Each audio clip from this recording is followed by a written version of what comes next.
woman calling me on a Sunday, and I'm sitting up here making my greens and Karen, I'm gonna cuss out when I get on this phone. What she calling me for? Hello. Hey, Milton, baby, how you doing? How you doing, Pearl? How you doing? I'm just over here making my greens and stuff and washing them on now. And Karen, I'm about to make me a Sunday dinner.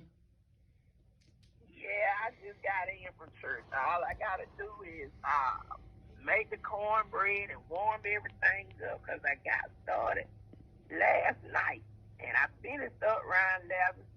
Went to service this morning and I started not to go because my ankles were hurting and swelling, but I couldn't let that devil stop me. So don't I know it? So I went on and the pastor gave a wonderful service. And I was gonna ask you, you ain't been to church in like what 2 weeks now?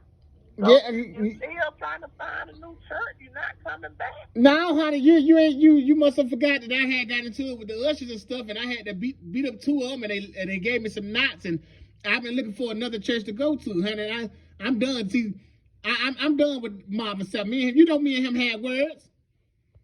But we chose that church so we can cloud chase and look down on other people who go to ordinary churches. So now what you gonna do? You gonna find another church to cloud chase? Well, I can just say I did go to that church. Cloud chasing. I got some black eyes and some knots, so I'm good on the cloud chasing. I'm just but I feel you on that. You said your ankles and stuff, and I've been having some back troubles, and I've been taking all type of medications and stuff, and I went to the doctor last week. And the doctor told me I'm obese. He told me I'm obese. I need to come off some weight, and I got a lot of fluid in me and stuff. Yeah, you've been big for a long time now, Mildred. About time the doctor told you to do it. I sure hope you listen to what he told you. Well, I sure ain't big. I'm big, but I sure ain't as big as your granddad. I don't know who the biggest, me or her. How's she doing?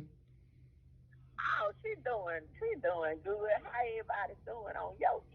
Everybody doing fine on my end. Everybody. I got a grandson. Step grandson.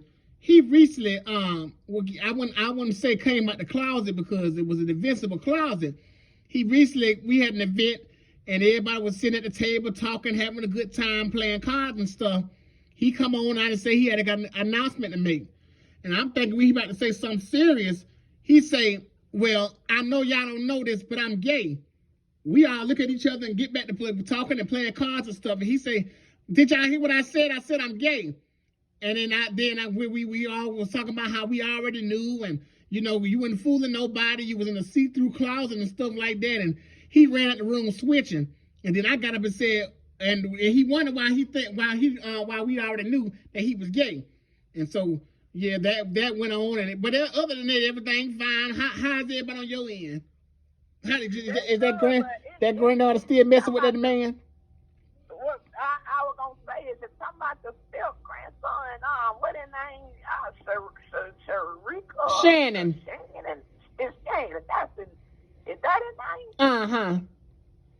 Oh yeah, everybody knew he had that sugar.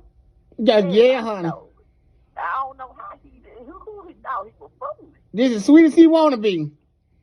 Yeah, my granddaughter talking about she wanna move in with me because she wanna leave a man, and she been with him and got the kids from him and stuff, and she said he be going upside her head. And I told her she welcome to come, but she need to work it out with that man, because I told her she had a black eye. She had on shades. She took off the shades, showed me the black eye.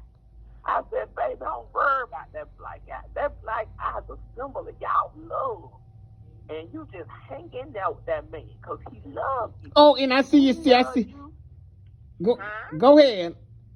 He loves you because he's passionate about you. He's passionate enough about you to put his hands on you. He loves you, baby. And then she told me that he giving her STD. And I told her, well, he think enough of you to go out there and get them STDs and come back to share it with you.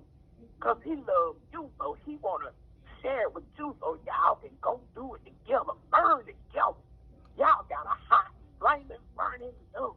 I don't see when I see Pearl, I see you still stupid as you was back in the day telling your granddaughter that. I would have told my granddaughter after putting some holes in them, you know, what she want to do with the body. You sitting there telling me stick with him. I see you still as dumb as you want to be, and that's why your husband got all types of families and different area codes and all types of stuff like that. Still got a man, and I believe in having a piece of man and having no man at all. I know that's right, Pearl, right? My daughter don't believe in that kind of love, and I see you don't either. See, we old school women, Mildred, we believe in sticking by your man no matter what. I'm old, but I ain't no fool. I guess she on that new school love. Cause my granddaughter don't listen to a damn thing I tell her. That's why. And I don't blame her.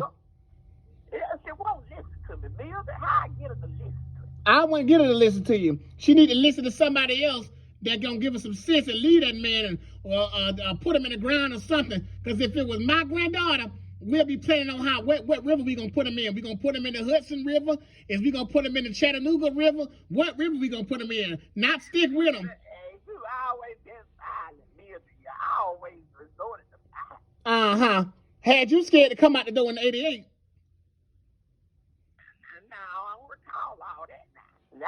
Well, you see, you go get Baileen to fight your battle when you can't fight your battle. How Baileen doing anyway?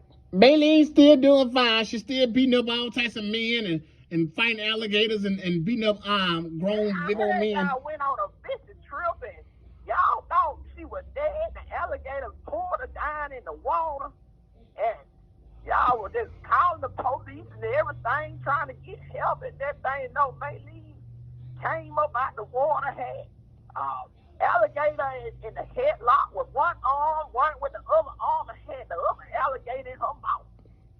Baileen just, Baileen always been a fighter, always been tough.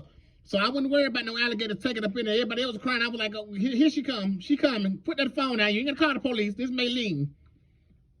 Yeah, I was like, Baileen ain't changed a bit.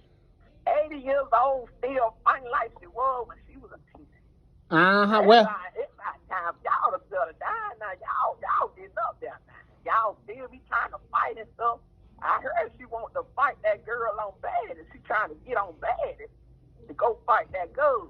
Well, yeah, she went to audition for Baddies, and she had beat up most of the girls in the audition line, but they wouldn't put it on TV because she beat them up so bad that they didn't want to get sued by nobody. So they put her as a liability. They won't let Baileen on Baddies. And they say that Tasikia said not to put on there. Everybody on Baddies threatened to leave the show if they put Baileen on there. So they just ended up not putting on there. So yeah, they don't want to see Baileen on the show because they don't want to get sued. Oh, that's too bad. I was looking forward to seeing her every Sunday night. I was looking forward to it. Me too, maybe because I want to get on there too. But I tell you what, honey, I got to finish my Sunday dinner and make my greens and stuff like that. You sure can talk. You still the same. You sure can talk. So let me get on off this phone, honey. All right. Well, talk to you later.